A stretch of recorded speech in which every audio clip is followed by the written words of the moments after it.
Grabe kayo, sobrang daming sales ng eyeglasses na to sa previous video ko na yan. And you know what guys, I would like to recommend another eyeglasses also from Lucene. Ito nga yung AG2206 and AG2279. Let's go, buksan na natin.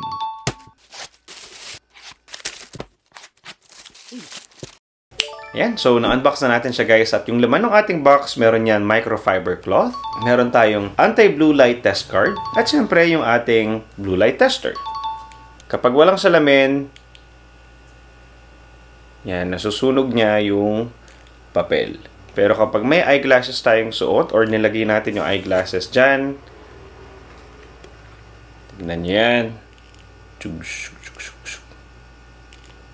Yan. So, hindi nagkakaroon ng reaction yung papel. Ibig sabihin, protected po yung mga mata natin. So, ito yung AG2279. And so, para lang siyang Ray-Ban and made of plastic siya. So, kahit outdoorsy person ka, pwedeng-pwede to para sa'yo. Tapos, kapag nasisikatan to ng araw, guys, nagda-darken yung kanyang glasses. So, protected na protected yung ating mga mata.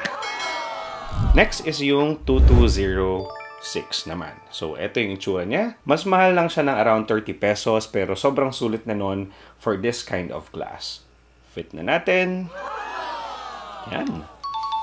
For me, as someone na working from home na 12 to 14 hours nakatutok sa laptop, protected yung mga eyes natin kasi these eyeglasses are both photochromic anti-radiation eyeglasses. So, safe na safe yung mga mata natin sa radiation na nakukuha natin sa screens ng ating mga laptop, cellphones, at pati na rin sa araw. Grabe, less than 300 pesos lang guys, pero meron ka ng high quality eyeglasses. Yung tatlong to, nandyan lang yan sa yellow basket.